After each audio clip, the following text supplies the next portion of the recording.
Hello student, good morning. મજામાં? ચલો, ગણ ચેપ્ટર પછી સંબંધ અને વિધેયમાં આપણે પ્રદેશની વાત કરી હતી લાસ્ટ લેક્ચરમાં અને વિસ્તારના અમુક એક્ઝામ્પલ જોયેલા. તો હવે આગળ ચર્ચા કરીએ. નીચે આપેલા વિધેયના વિસ્તાર શોધો. વિસ્તાર શોધવાના એક્ઝામ્પલ. તો પહેલો એક્ઝામ્પલ, એફ આર થી આર, એફ આર થી આર, એફ ઓફ એક્સ બરાબર માનાંકમાં એક્સ, આનો વિસ્તાર શોધો. તો હવે અહીંયા એક્સ ક્યાંથી લેવાનો? તો કે પ્રદેશમાંથી, એટલે કે x belongs to R, x belongs to R. હવે x belongs to r. હવે r ને અંતરાલની સ્વરૂપે આમ લખાય, માઈનસ ઇન્ફિનિટી થી પ્લસ ઇન્ફિનિટી. કેમ કે r એટલે શું? તો કે આખી સંખ્યા રેખા, અને r વડે દર્શાવાય. આ બાજુ માઈનસ ઇન્ફિનિટી, પ્લસ ઇન્ફિનિટી, અને આ બાજુ માઈનસ ઇન્ફિનિટી. આખી સંખ્યા રેખા કવર થઈ જાય. હવે આના ઉપર આપણે માનાંક વિધેય એપ્લાય કરો, એટલે કે x નું માનાંક લઈએ તો મૂલ્ય કેવા મળવાના? ધન અથવા જીરો. ઋણ કિંમત આવશે ખરી? x ઋણ હોઈ શકે, પણ એનું માનાંક લઈશું ત્યારે એ ધન બની જાય છે. -5 નું માનાંક +5, -5 નું માનાંક +5, 5 નું માનાંક 5, 2 નું માનાંક 2, -2 નું +2. ધન કિંમતોનું માનાંક એઝ ઇટ ઇઝ આવે અને ઋણ કિંમતોનું માનાંક એની એ જ ધન કિંમત બને. મતલબ શું થાય કે આપણો x અહીંયા છે, આખા સંખ્યા રેખામાં આપણો x હોઈ શકે. x ગમે ત્યાંથી પસંદ કરશું, માનાંક લઈશું એટલે જવાબ અહીંયાથી શરૂ થશે, અહીંથી આમ આવશે. કેમ? તો કે આ -1 છે, -2, -3, -4, આ 1, 2, 3, 4 આમ અનંત સુધી ચાલશે. 1 નું માનાંક 1, 2 નું 2, 3 નું 3, 4 નું 4, 1.5 નું 1.5, 2.5 નું 2.5, 3.5 નું આ. -1 નું માનાંક +1, -2 નું +2, -3 નું +3. મતલબ કે આ બાજુની બધી કિંમતોના માનાંક આમ જશે, એટલે કે આ સંખ્યા રેખાને 0 ઉપરથી આપણે વાળી અને આમ બેન્ડ કરી દેવાની. 0 ઉપરથી વાળી અને બેન્ડ કરી દો એટલે આ બધાના પ્રતિબિંબ આ બાજુ રચાણા, આ માનાંક વિધેયની અંદર રચાતા પ્રતિબિંબ થયા. એટલે હવે શું વધશે? સંખ્યા રેખામાં આવું કે આ 0 થી 1, 2, 3, 4, 5 આ માનાંક લીધા પછીની વસ્તુ થશે. તો માનાંક લઈશું તો કિંમત તો કઈ આવવાની? 0 અથવા 0 થી મોટી. એટલે કે વિસ્તાર ગણ શું કહેવાય? સંવૃત અંતરાલ 0 થી વિવૃત ઇન્ફિનિટી. આને બીજી રીતે લખાય r પ્લસ યોગ 0. r પ્લસ એટલે ધન વાસ્તવિક કિંમતો અને શૂન્યને આવરી લેવાનું. તો આ થયું માનાંકનો વિસ્તાર. હવે બીજું જો યાદ કરો કે માનાંક વિધેયનો આલેખ કેવો હતો?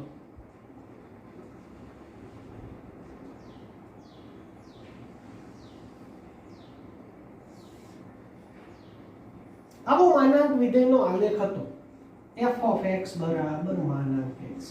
હવે આલેખ ઉપરથી વિસ્તાર નક્કી કરવો હોય તો કે આપણો જે આલેખ છે એ y અક્ષ ઉપરની કઈ કિંમતો ધારણ કરે?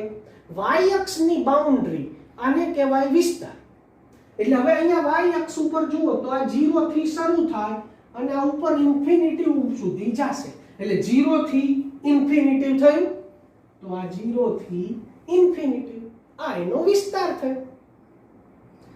વિસ્તાર એટલે બીજું કશું નથી, તમે જે વિધેય આપેલું છે આ વિધેયનો આલેખ બનાવો અને એ આલેખમાં y અક્ષ ઉપર જે આલેખ છે એ કેટલો વિસ્તરેલો છે આની બાઉન્ડ્રી નક્કી કરવી, આને કહેવાય વિસ્તાર. હવે y અક્ષ ઉપર આ આલેખ 0 થી ઇન્ફિનિટી સુધી વિસ્તરેલો છે, તો આનું વિસ્તાર કહેવાય 0 થી ઇન્ફિનિટી. ક્લિયર? બીજું જોઈએ, સેકન્ડ એક્ઝામ્પલ, f r થી r અને f of x બરાબર x². x કોઈ પણ વાસ્તવિક કિંમતો લેવાની અને આપણું વિધેય બને છે f of x બરાબર x². x² એટલે કોઈ પણ સંખ્યાનો વર્ગ કેવો બને? તો કે ધન અથવા શૂન્ય. એટલે ઓટોમેટિક ખબર પડી જાય કોઈ પણ સંખ્યા હશે x માઇનસ ઇન્ફિનિટી થી પ્લસ ઇન્ફિનિટી ની વચ્ચે લેશો તો x નો વર્ગ કરો તો એ ઓછામાં ઓછો 0 અને વધુમાં વધુ ઇન્ફિનિટી. માઇનસ કિંમતનો વર્ગ ધન થવાનો, પ્લસ કિંમતનો ધન થવાનો, તો x નો વર્ગ ઓછામાં ઓછો કેટલો હોઈ શકે? 0. x ની કઈ એવી કિંમત કે જવાબ 0 મળે વર્ગ માટે? તો કે 0. બાકી તમે કોઈ પણ કિંમત x ની લેશો તો એનો જવાબ શું આવવાનો? ધન. હવે આ જ વસ્તુ આલેખમાં જોજો. x² નો આલેખ કેવો હતો?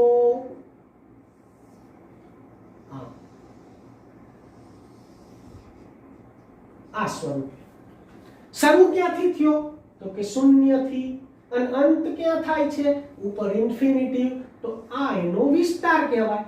એટલે કે વિસ્તાર ગણ 0 થી ઇન્ફિનિટી, મતલબ કે r પ્લસ યોગ 0. આ x² નો વિસ્તાર થયો. આ સમજવા માટે હવે તમારે યાદ શું રાખવાનું?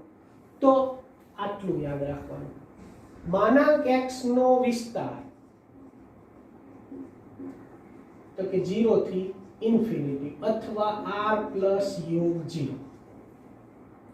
એટલે કે ધન વાસ્તવિક કિંમતો અને શૂન્ય આ આવે, આ માનાંક x નો વિસ્તાર. અને x² નો વિસ્તાર પણ સેમ છે, 0 થી ઇન્ફિનિટી. એટલે માનાંક x અને x² બંનેના વિસ્તાર 0 થી ઇન્ફિનિટી આવે. કેમ ઋણ નથી આવતા? તો એ આપણને ખબર છે કે માનાંક લેવું મતલબ કે ધન કિંમત બનાવી, x નો વર્ગ કરવો એટલે કે ઋણ કિંમતનો વર્ગ પણ ધન બની જાય છે. એટલે જવાબ આપણને ક્યારે અહીંયા ઋણ મળવાનો નથી. એનો મતલબ બીજું એ છે કે આલેખ પણ નીચેની બાજુ નથી આવતો. ઋણ હોય તો જ આલેખ નીચેના અર્ધતલમાં આવે. ક્લિયર? બીજા એક્ઝામ્પલ જોઈએ. ત્રીજો એક્ઝામ્પલ, f r થી r f of x બરાબર માઈનસ માનાંકમાં x. એટલે આમાં આપણે લખવાનું કે આપણે જાણીએ છીએ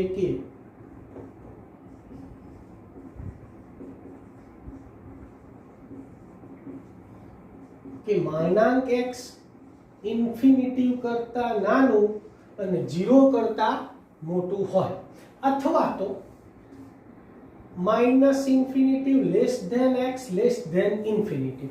x ની કિંમત ક્યાંથી લેવાની? તો કે r માંથી. આપણે શરૂઆત પ્રદેશ ગણથી કરી તો કે x belongs to r એટલે કે માઇનસ ઇન્ફિનિટી થી પ્લસ ઇન્ફિનિટી. હવે આનું માનાંક લો તો ધન બાજુ ધન આવે, ડાબી બાજુ greater than or equal to 0. કેમ કે 0 થી ઇન્ફિનિટી માં આનું માનાંક આવે. હવે આપણને એમ કહે છે કે એને માઈનસ વડે ગુણો, તો આને માઈનસ વડે ગુણો એટલે આ નિશાની ચેન્જ થાય. માઈનસ વડે ગુણવાથી અસમતા બદલાય, તો આને માઈનસ વડે ગુણવું પડે. હવે ઉલટા ક્રમમાં લખો, less than minus x less than or equal to 0. આ આવી ગયું આપણું fx. જ્યાં fx ફેલાયેલો હોય એ આપણો વિસ્તાર, મતલબ કે વિસ્તાર ગણ થયો માઈનસ ઇન્ફિનિટી વિવૃત અંતરાલ અને 0 સંવૃત અંતરાલ. એટલે માઈનસ માનાંક x થી ઉલટો થયો. માઈનસ માનાંક x એ માનાંક x ના વિસ્તારથી ઉલટો થાય. પેલું 0 થી પ્લસ ઇન્ફિનિટી હતું, આ માઈનસ ઇન્ફિનિટી થી 0 માં આવ્યું. બીજો એક્ઝામ્પલ હવે IMP શરૂ થાય છે 4. f અંતરાલ 1 4 થી r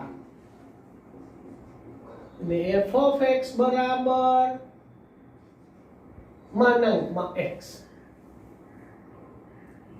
તો x ક્યાં આપેલો છે? અહીં 1 આમાંથી લેવાનો એટલે 1 less than or equal to સમૃદ્ધ અંતરાલ x less than or equal to 4.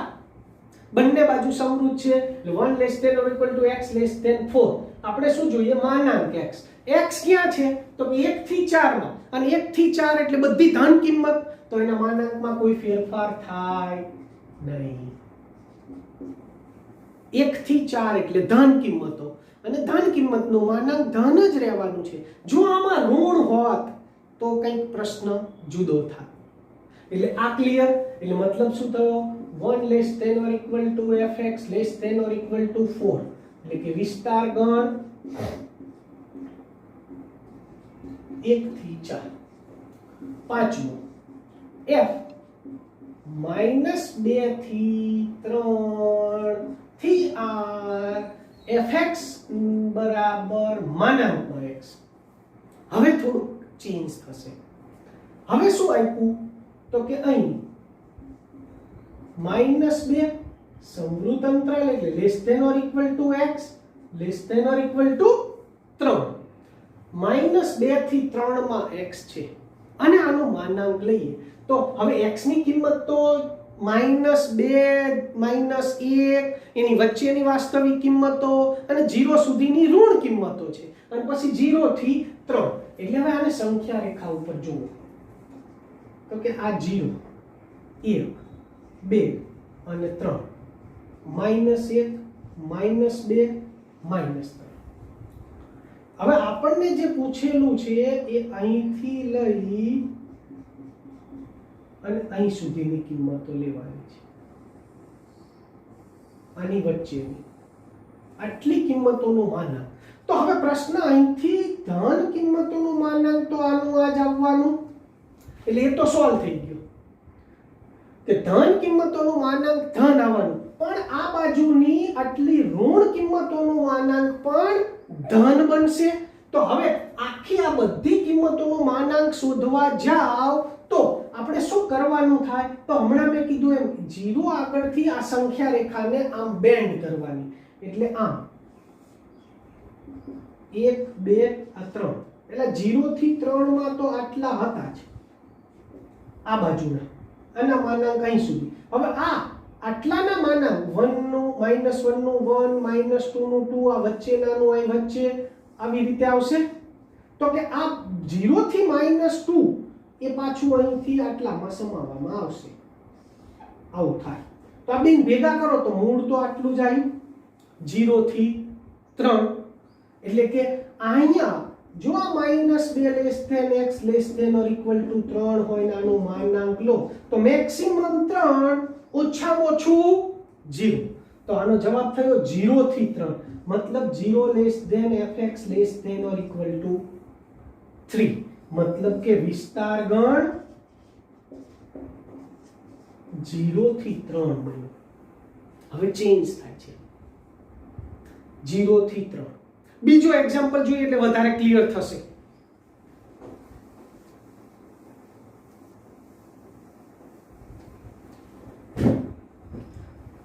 છઠ્ઠો f -3 થી 5 થી r અને fx બરાબર માનાંક x.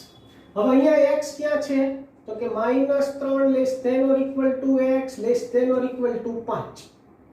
સંખ્યા રેખા ઉપર બનાવો તો આ 0 1 2 3 4 5 -1 -2 -3. હવે 0 થી 5 વચ્ચેની જે કિંમતો છે એનું માનાંક તો આનું આ રહેવાનું, અને આ બાજુનું 0 થી આમ બેન્ડ કરી અને પેલી બાજુ મોકલો તો -3 નું અહીંયા, -2 નું અહીંયા, -1 નું અહીંયા, એટલે એ પણ 0 થી 3 ની વચ્ચે જ આવવાનું. તો વિસ્તાર શું થશે? -3 less than x less than 5, આનું માનાંક લો તો મેક્સિમમ 5 અને ઓછામાં ઓછું 0. Sorry 0 less than or equal to માનાંક x લેસ ધેન 5. થોડું કોમ્પ્લિકેટેડ લાગે છે, આનો શોર્ટકટ બનાવી દઈએ. તો શું શોર્ટકટ છે? જો હજી એક એક્ઝામ્પલ લઈ લો, પછી તમને આઈડિયા વધારે આવશે. f -4 થી 1 લેસ ધેન થી r અને f of x બરાબર માનાંક x. x ક્યાંથી લેવાનો? અહીંયાથી. તો કે -4 less than or equal to x less than 1. સંખ્યા રેખા ઉપર આ 0 -1 -2 -3 -4 1 2 3 4 અને આ 5 1 સુધી, એટલે 0 થી 1 આટલાનું માનાંક આનું આ, પણ આ બાજુના આટલાનું માનાંક અહીંયા 4 સુધી જશે. -3 નું 3 -2 નું 2 -1 નું 1. એટલે અહીંથી જ્યારે સંખ્યા રેખાને આમ બેન્ડ કરશો તો અહીં સુધી પથરાશે. તો હવે આના કરતા મોટું થયું, તો જે મોટું હોય એ આપણો વિસ્તાર. તો અહીં 0 થી 4, તો કે માનાંક x લેસ ધેન ઓર 0 થી 4. હતું ક્યાં? -4 થી 1 માં. તો માનાંક ક્યાં ગયું? 0 થી 4 માં. એટલે વિસ્તાર શું થયો? 0 થી 4. સાહેબ બહુ કોમ્પ્લિકેટેડ લાગે, શોર્ટકટ કરી દઈ. ચલો જો અહીંયા આ શું હતું? -2 થી x લેસ ધેન 3. તો એનું માનાંક લો તો ડાબી બાજુ 0 કમ્પલસરી. એક ઋણ કિંમત હોય, એક ધન હોય.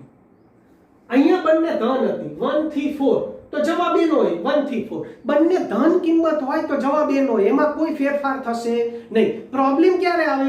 એક ઋણ હોય, એક ધન હોય ત્યારે. હવે એક ઋણ છે, બીજી ધન છે, તો આપણે આખો વીંચીને માનાંક લખો ને, આ બાજુ 0 લખી દેવાનો, ડાબી બાજુ 0. અને આ બાજુ શું લખવાનું? તો કે આ 2 છે અને આ 3. આમાંથી મોટી કિંમત કઈ? નિશાની નહીં જોવાની, તો કે 3. તો આ જવાબ 0 થી 3. શું કરવાનું? એક ઋણ એક ધન, એટલે ડાબી બાજુ 0. જમણી બાજુ વાળી કિંમત કઈ આવશે? તો કે આ બે માંથી કોનું મૂલ્ય વધારે? માઈનસ નિશાની નહીં જોવાની. 2 અને 3 માંથી મોટી કિંમત કઈ? તો કે 3. હવે જો અહીંયા અહીં શું હતું? -3 થી 5 માનાંક x. એક ઋણ એક ધન, એટલે આ 0. હવે આ -3 છે અને આ 5 છે. આ બે માંથી મોટી કિંમત કઈ? માઈનસ નહીં જોવાનું. 3 અને 5 માંથી મોટી 5. એ જવાબ 0 થી 5. બહુ મગજ જ નહીં વાપરવાનું, સંખ્યા રેખા દોરવાની નહીં, કશું જ નહીં કરવાનું આપણે. સિમ્પલ, સીધું જ.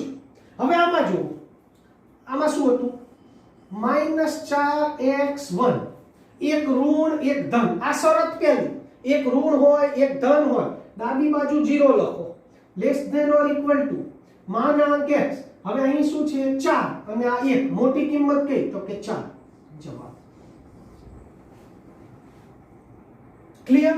હવે ફટાફટ આવડશે. જો ફટાફટ 2-3 એક્ઝામ્પલ લઈ લઈએ. હવે આકૃતિ દોરવાની જરૂર નથી આપણે. 8મું f -3 થી 1 થી r અને f of x બરાબર માનાંકમાં x. x ક્યાં લેવાનો? અહીંયા. એટલે કે -3 less than or equal to x less than 1. તો માનાંક x માઈનસ ઋણ અને ધન કિંમત બંને છે, એટલે ડાબી બાજુ 0. હવે આ 1 છે, આ 3 છે, મોટા કોણ? 3. આ જવાબ. એટલે કે વિસ્તાર 0 થી 3. 9 f -2 થી 7 r f of x બરાબર માનાંકમાં x. -2 less than x less than or equal to 7. માનાંક x. માનાંક ડાબી બાજુ 0. કેમ? એક ઋણ છે એક ધન છે, એટલે આ 0 less than or equal to x. આ બે માંથી મોટું કોણ? તો કે 7. એટલે કે વિસ્તાર 0 થી 7 છે ને મજાનું? ક્લિયર? હવે એક બીજો વધારાનો એક્ઝામ્પલ લઈ લઈએ. f -4 થી -1 થી r -4 less than x less than -1 બંને ઋણ હોય તો, બંને ધન હોય તો એમના એક ઋણ એક ધન હોય એટલે ડાબી બાજુ 0 અને જમણી બાજુ મોટી હોય એ કિંમત. બંને ઋણ હોય ત્યારે શું? તો કશું નહીં, બહુ મગજ નહીં વાપરવાનું, માનાંક x તો લખવાનું જ. આની ધન કિંમત આ બાજુ, આની ધન કિંમત આ બાજુ, ઉલટાઈ નાખવાના, બંનેને ઉલટાવી દેવાના. -1 નું માનાંક +1 થશે, -4 નું +4, બેની કિંમત ઉલટાઈ દેવાની, કામ પૂરું. ફરીથી એક f -5 થી -2 થી r मतलब -5 less than x less than -2, -5 less than x less than -2. તો આનું માનાંક આમના, આ -2 ના +2, -5 ના +5, 2 થી 5 એટલે વિસ્તાર સંવૃત અંતરાલ 2 થી 5. ક્લિયર? હવે આનો ઉપયોગ આપણે બીજા દાખલાઓમાં કરવાનો છે, એટલે આટલી મજૂરી કરી. બીજા દાખલા જોઈએ. જો નેક્સ્ટ એક્ઝામ્પલ, f -2 3 સંવૃત અંતરાલ થી r નું વિધેય f of x બરાબર 2x - 1 નું માનાંક, થોડું મોડિફાઈડ વર્ઝન. બીજો -3 થી 1 નો સંવૃત અંતરાલ થી r નું વિધેય f of x બરાબર માનાંકમાં 3x + 5. આ આવડી ગયા એટલે આપણને વિસ્તારના 50% કામ પૂરું. જો શું કરવાનું છે તો કે અહીંયા આપણે માનાંક નતું એવા દાખલા ગયા લેક્ચરમાં જોયેલા. તો એમાં શું કરતા? તો કે અહીં x belongs to -2 થી 3 અંતરાલ, मतलब -2 less than or equal to x less than or equal to 3. હવે શું કરવાનું વિસ્તાર શોધવા? તો કે આવું બનાવવાનું. તો અહીં x જોડે શું ગુણાયેલું? 2. અહીં 2 વડે ગુણતા -4 less than 2x less than 6, 2 વડે ગુણતા. હવે તો કે એક બાદ કરવાનો એટલે આપણું આ વિધેયનો અંદરનો ભાગ આવશે. એક બાદ કરો 2x - 1 6 - 1 ને -4 -1, તો આ થયા -5, 2x - 1 અને આ થયા +5. હવે આનું માનાંક લેવાનું. તો 2x - 1 નું માનાંક, 2x - 1 નું માનાંક એટલે આ આપણો x બની ગયો. માનાંક x માં જે વસ્તુ લાગુ પડતા હતા એ અહીં પાડવાની. તો હવે આનું માનાંક લેવું એટલે આ બે કિંમત જુઓ, એક ઋણ એક ધન, એટલે આ બાજુ 0, આ બાજુ કઈ? તો કે આ બંનેમાંથી મોટી હોય એ, પણ બંને નિશાની દૂર કરો તો સરખી, તો કે 5. તો મતલબ 0 less than fx less than 5. તો આપણો વિસ્તાર બની ગયો 0 થી 5. પડી ખબર? બીજો જો અહીં -3 થી -1 ની વચ્ચે x છે, એટલે -3 less than or equal to x less than -1. જોઈએ શું? 3x + 5, 3 વડે ગુણતા એટલે -9, 3x - 3, 3 વડે ગુણતા 5 ઉમેરતા -9 + 5, 3x + 5 -3 + 5. આ બાજુ શું બન્યું? -4, 3x + 5 અને +2.